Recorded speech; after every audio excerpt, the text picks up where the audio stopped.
Year 3696. Across the mist of the universe, humanity has achieved things that were once unimaginable, from time travel to discovering the greatest mysteries that created their fabric of reality.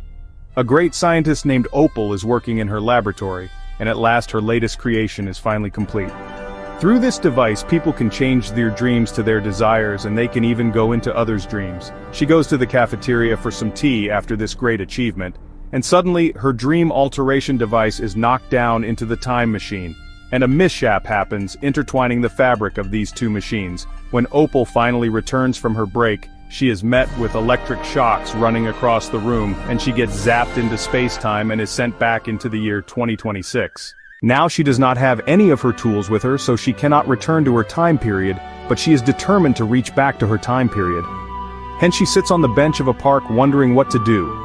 How to collect the necessary requirements? Or is there another way to escape from this nightmare? Doubts linger her mind about what if she couldn't go back to where she belongs.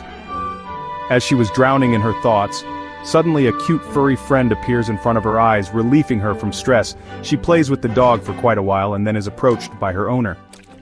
They chat for a little bit. Opal tells her that she has run away from her country because of their oppressive ruler and is currently looking for a place to live.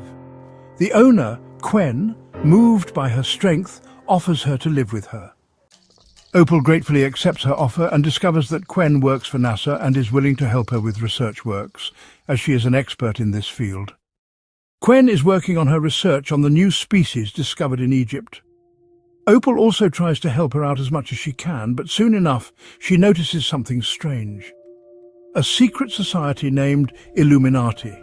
There wasn't much to research about on the internet, and she couldn't gain any information related to their technology advancements. She becomes exhausted and falls asleep. In her dream, she sees a golden sphere telling her a riddle. I am time-seeked in a cone with cold laws and forbidden understanding never is told. Who am I? She wakes up suddenly, reflecting upon her dreams as if it was a message. Quen informs her that she will be out for a month and that she has to take care of herself for a while. She assures Quen she will be fine. The next day she tries to decode the riddle, and it finally hits her that perhaps there would be a clue in the pyramids of Giza, so she prepares to visit them with necessary supplies. When she goes to the pyramids, she hears a strange voice of a siren, which is very alluring. She thinks to herself, I don't have anything to lose, and it's not like I have a structured way to get out through this situation. Perhaps she should take the risk, and hence, she decides to follow the unknown voice. After a while, she steps on a trap and falls down somewhere. In front of her is a tapestry woven with strange and intriguing language that she had never seen before. She thinks about how to decode this language because she might find another clue about what she's looking for. As she analyzes the entire wall, she realizes that it's a very ancient Egyptian language which she cannot understand, but she can understand the patterns on it. She carefully observes a hand, a clock, eyes looking at each other, all inside a cone, a hammer, balancing scales, a whispering lady, and a mouth inside a mind. She looks at it and puts all the pieces together, and she realizes that it's a riddle. And not just any type of riddle, but a very profound one that came to her in a dream. I am time-seeked in a cone with cold laws and forbidden underworld. Who am I? With this newfound understanding, she is relieved to know that she is going on the right path. So she wonders what next to do so that she can go back home as she sat there as if waiting for something. She suddenly hears a noise across the wall, like the exact sound of a waterfall. She touches the walls 1, 2, 3. Nothing unusual. But when she touches the fourth wall, where the tapestry was present, she notices something very strange. The temperature of the wall was not stable. The center part was very cold, and the corners were grilling hot. She once again thinks about that riddle and gets transported to a much deeper place in the pyramid. She can't tell where she was, but some observations she noticed were that the climate was rather hot and humid as compared to the place where she was before. As she was pondering on where she was and where to go next from wherever she was, she was greeted by someone with a very mysterious vibe. They were dressed in a red cloak and in their hand was a crystal globe. Opal tells them her story, and that entity decides to take her to their leader, Noah. He introduces himself as the leader of the secret society named Illuminati, and mentions that he predicted that she would coal here, and he knows her entire story. Noah tells her that he has a way through which he could send her back to her timeline, but there would be a condition you must fulfill first. Just by hearing the words, "back to her timeline," was enough to make her eyes light up. She smiled like an innocent kid. In her excitement, she says, "Sure, I'll do anything that you please." Noah explains that he was currently working on a transformation device that will transform him into the most powerful creature in the entire universe.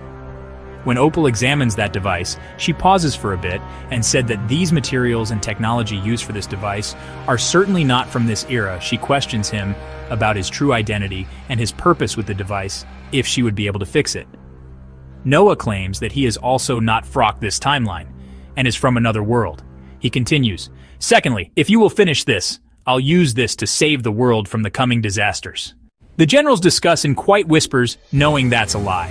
How naive Opal is to believe such a lie. Opal says that's a wonderful vision you have, so she gets started on fixing the issue with determination. After 3 days of thoroughly studying the device, she comes to the conclusion that the pattern formed to get this technology working are not regular. Instead, they are like an unsolvable puzzle that nobody can beat.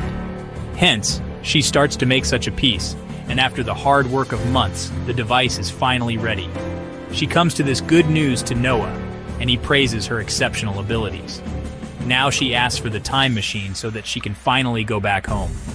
Noah laughed and said, "Oh, how naive you are, Opal. You really thought I wouldn't use you to my advantage. I'll never give my time machine to you. And moreover, now that I have the transformer, I'll be the most powerful person in the entire universe and nobody can stop me. You can try, but you won't win no matter what shenanigans you do. And I'll propose you an offer: you can continue working for us or die. The choice is yours." Then he turns on his transformer and gains exceptional abilities. No one could ever imagine a puzzle so unbreakable that not even a superhuman gets his way with it. Opal enrages. A mix of emotions, sad and angry, bursts out like a volcano. She says aggressively, "I will never join the likes of you. Who do you think you are? Too much pride will be the end of you." Laughs. "Oh, how naive you are, Opal. You really thought I wouldn't use you to my advantage. I'll never give my time machine to you. And moreover, now that I have the transformer, I'll be the most powerful person in the entire universe, and nobody can stop me. You can try, but you won't win no matter what shenanigans you do. I'll propose you an offer. You can continue working for us or die. The choice is yours. I will never join the likes of you. Who do you think you are? Too much pride will be the end of you." I replied, "Do you really want this to be your last day on Earth? Do you not understand the one most powerful before you? And here I thought you had a brilliant mind, but I guess I was wrong." Opal says, "Don't get so ahead of yourself. I already had a bad feeling about you, so I did something additional." Then Noah says, "What?" And Opal disappears from the scene. It appears she created a personal teleportation device with her as an extra measure. On the other hand, Noah starts destroying Earth as he is, the one who has no guilt and enjoys destruction, dismissing whatever Opal said as a bluff. So Opal transports right behind him and puts an unknown liquid on the transformer, and everything shatters and device bursts into a million pieces. Noah now enrages, shouts, "What did you just do? This was an invention that took years to build. I was so close to destruction and chaos. How dare you destroy my plans? You will pay for this." Oh really? She pours the same liquid on Noah, and he screams and disappears. She thinks to herself that she studied the materials for days and created a solution that could instantly melt the materials originally.